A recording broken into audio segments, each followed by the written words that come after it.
आम्ही इतके दिवस काम करतोय, आम्हाला शिक्षण मंत्र्यांना जर भेटायचं असेल तर आम्हाला 1.5 वर्ष लागतं. काय सांगते? इतकं काम उभं करून सुद्धा अशीच परिस्थिती आहे. नाही आहेत अप्रोचेबल कोणी. आणि सगळा दृष्टिकोनच बदललेला आहे लोकांचा.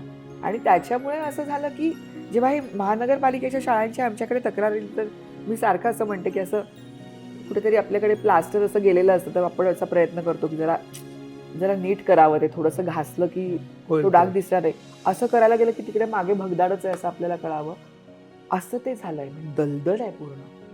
म्हणजे इतकी प्रकरणं की आत्ता इथे शाळा होती काल परवा आणि आता त्या शाळेचं नामोनिशाण नाहीये कुठे. असं झालंय?